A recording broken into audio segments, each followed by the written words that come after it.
ভারতের সবচেয়ে ধনী ব্যক্তি মুকেশ আম্বানির কনিষ্ঠ পুত্র অনন্ত আম্বানি এবং একজন বিশিষ্ট ব্যবসায়ীর কন্যা রাধিকা বণিকের বিয়ে জানেন।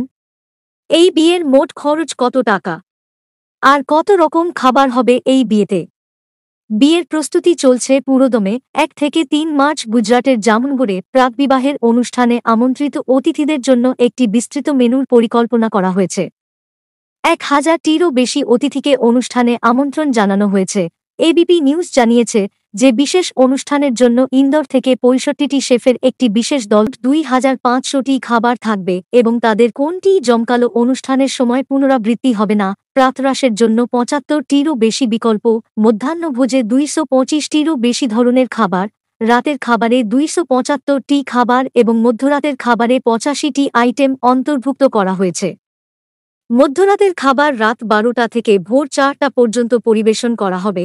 অতিথিদের জন্য নিরামিষ খাবারেরও বিশেষ ব্যবস্থা রয়েছে। বাজেট নিয়ে গুজব ভাইরাল হচ্ছে। নীতা এবং মুকেশের মেয়ে ঈশা আম্বানি এবং আনন্দ পিরামলের বিয়েতে ৯০০ কোটি টাকার বেশি খরচ হয়েছে। রিপোর্ট অনুযায়ী নীতা এবং মুকেশ তাদের বড় ছেলে আকাশ আম্বানির জমকালো বিয়েতেও প্রায় একই পরিমাণ খরচ করেছিলেন। এখন জল্পনা চলছে যে অনন্তের বিয়ের জন্য বাজেট ১,০০০ কোটি টাকারও বেশি হবে। এটি বিশ্বের সবচেয়ে ব্যয়বহুল বিবাহগুলির মধ্যে একটি হয়ে উঠবে। অতিথিদের তালিকায় থাকা কিছু নাম হল শাহরুখ খান, সালমান খান, আমির খান, অমিতাভ বচ্চন, সচিন টেন্ডুলকার, বিরাট কোহলি, নরেন্দ্র মোদী এবং বিল গেটস।